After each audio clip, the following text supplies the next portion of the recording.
My fourth console ever was the Dreamcast. That's right. The Dreamcast was my fourth console ever. This was the first console that I ever pre-ordered. This is not, I didn't wait for this. I saw a Japanese copy of Sonic Adventure running at an EB Games. The EB Games where I purchased my machine back in Little Rock, Arkansas. And this thing blew my socks off. It was, in large part, it wasn't just the speed of it all, it was the high-res graphics. That was ridiculous. I was used to chunky polygons. You'll notice that my third machine was the Sega Genesis. I skipped the Saturn. I skipped 32 and 64-bit eras for a bit. I've gone back since. But I skipped those because I was not impressed with 32-bit. Frankly, I was not impressed with 32-bit technology. I know it was by most standards the jump from 2D to 3D, but frankly, I got my fix on Star Fox, which I thought and still think is just superlative. It's fantastic. But I really wasn't that big into the 32-bit era, so I didn't purchase a Saturn, which is why I was able to sustain my love for Sega, because I wasn't hurt by their 32X add-on for the Genesis, and I wasn't hurt by their largely lousy Sega Saturn lineup. I wasn't hurt by that. It didn't matter to me, because I never bought into it. But I did buy into the Dreamcast, and this is my baby. I'll tell you straight up, this is my baby. I love this machine. I have always loved this machine. I always will love this machine. This is a special console, and I'm very glad to see that it's getting kind of an emotional resurrection in the people's hearts, in gamers' minds, because it is spoken of very fondly now, though it was entirely dismissed when it was released. Well, shortly after its release. It had a very strong launch, but the eminence of the PS2 kind of shut it down early. And I frankly think it's unfortunate because gamers really missed the boat. And if you consider yourself, and this is just an editorial comment, as is all this, but this one is rather pointed. If you consider yourself a hardcore gamer, you need to have a Dreamcast. I'm not saying, oh yeah, you had one. No, have one. Have one. Own it. Because I'm telling you, there is stuff on that machine that is... It's just awesome. And there's really, just some stellar stuff. So if you consider yourself hardcore, you do owe it to yourself and your title to own a Dreamcast. Keep it in the closet, bring it out whenever you want. Have one. The Dreamcast was happening on a cultural level. The Dreamcast came out in 1999. It was released on September 9th, 1999. That's right, 9999. It was a big deal. A lot of solid ads. People say that Sega's ads were horrible for the Dreamcast. I thoroughly disagree. Oh, well, it didn't show any footage from the games. You know what? No Square Enix games at the time did either. You didn't see that hindering Final Fantasy VII's popularity. It doesn't matter. People were, they were tired of Sega because of their misstep with the Saturn, which we'll cover later, and frankly, I don't blame them. But like I said, I never gave into that because I just wasn't impressed, and I don't buy it just because I'm a fanboy.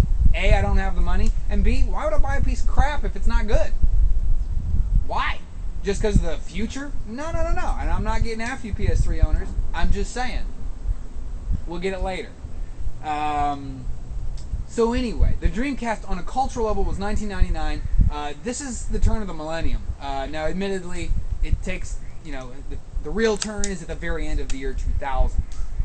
The first day of 2001 is technically the new millennium. But you know what's going on. It was a big marketing push. And so, this was an interesting time in video games. I think it's unfortunate to have been a game console released in 1999. Of course, it was released in Japan in 98, but that's beside the point. The Neo Geo Pocket also. I told you I wasn't getting into handhelds, but the Neo Geo Pocket, also a fantastic little machine. I have one. Was released in 1999, and again, failed rather abysmally. So that was rough. But the Dreamcast was kind of a new hope. Which was in keeping with the, well, I guess there was a looming sense of doom with the whole Y2K virus bug dilemma on everyone's mind back in 2000. I don't know if or 99. Do you remember that at all? Where you had people freaking out, thinking like computers would just shut down, and because there were no digits that would qualify the new millennium, and so the whole world would shut down because we're run by computers. A lot of weird doomsday stuff. A lot of people stocking up on gas and canned goods. Which is fine. It's kind of comical to think of now, but yeah, that's fine. So I guess the Dreamcast was kind of, antithetical in that respect because it was a new dawn for Sega. You know, they realized they had made a number of mistakes in the past, and it was a new dawn for them. The Dreamcast was nonetheless the result of a squabble between, as usual, Sega of Japan and Sega of America. They could never agree on anything, and it's really been the demise of the company, I believe. At least historically. I don't know about now. I don't keep up with Sega anymore. You kind of lost me, frankly. Well, and it's not your fault. The Dreamcast died, and then you went on to become mega publisher, and that was your goal, and you stopped really being what I consider Sega at that point. But the Dreamcast, in terms of video games, I'm not going to get into specific video games that were played on the machine because this could go on forever. My library of Dreamcast games is impressive. It's impressive. And it's not because, oh, I have them all. No, many of them are just awesome. Yes, I have Spirit of Speed, 1927, I think. It's an LJN game. One of the worst video games I've ever played, and it is on the Dreamcast. I have it, I got it for $2 at Blockbuster, and I specifically purchased it knowing it was going to be crappy because a lot of people at the time, anyway, I was gonzo for the Dreamcast. I mean, and this was college. I was in college. So, I mean, 4-player multiplayer on the couch, hook it up. Yes, it was the first online console ever, but did that matter to me? Not so much. I did take it online for Quake 3 and Daytona USA as well as UT, and I enjoyed that. But it was a short-lived experience because, frankly, I'm all about the couch. I grew up playing Mega Bomberman. What are you going to do? So, the Dreamcast was it was the perfect machine for college. And it was wonderful. I mean, it was just wonderful. So I'm not going to get into the library specifically, except for Toy Commander. Play Toy Commander. Get 4 friends. But really, what made the Dreamcast so amazing in terms of the industry, other than the fact that it came packed with online capabilities and all that stuff, is it signaled truly, resolutely, with a hammer and nail, signaled the end of the arcade. You know, a lot of machines leading up to the Dreamcast had a lot of arcade faithful ports, a lot of beautiful conversions. You know, Street Fighter Alpha 3 looked great on the PlayStation. It looked even better on the Dreamcast, but that's not the point of what I'm saying here. Darkstalkers was great on, well, that was also on the Dreamcast. A lot of great games were done well in the 32-bit era that really very well represented their arcade counterparts. But what happened with the Dreamcast at launch, in America anyway, with the now famous Soul Calibur, and those of you who forget that Soul Calibur was on the Dreamcast, don't. You know, just keep it in mind. It's important. It's significant.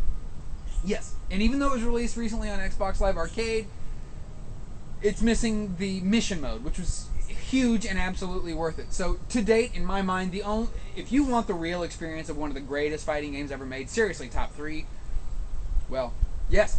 Yeah, actually, yeah, absolutely, top 3. Because I'm going to keep Virtua Fighter, well, I haven't played Virtua Fighter 5, but 4 Evolution is fantastic. And it's absolutely number 1. But the point is, check it out. But Soul Calibur came out and was not just faithful to the arcade. It totally, it squashed the arcade version of that game so hard into the ground that it was really it was a sign of the times. It was a signal of what was happening in console gaming. No longer, now mind you, I came onto the Dreamcast after my Genesis. No longer was it a matter of the arcade being well represented on your console. No longer was it an approximation of what you got to play for quarters back at the mall. It wasn't even about that. You actually, there was no point in going to the arcade after you got your Dreamcast with Soul Calibur, if you were a Soul Calibur fan, or a fighting fan for that matter. Tekken, I know, you know, whatever. Not even close in my mind. Not even close. This was really the end of it, and the procession just carried on. You had Daytona USA. Oh, get that for the Dreamcast. You know, you had, man, you had so many arcades, it's unbelievable. Capcom had solid support. Also, the reason Dreamcast, and I know I'm going on a little more with the Dreamcast, I knew I would. Please bear with me, it's my baby.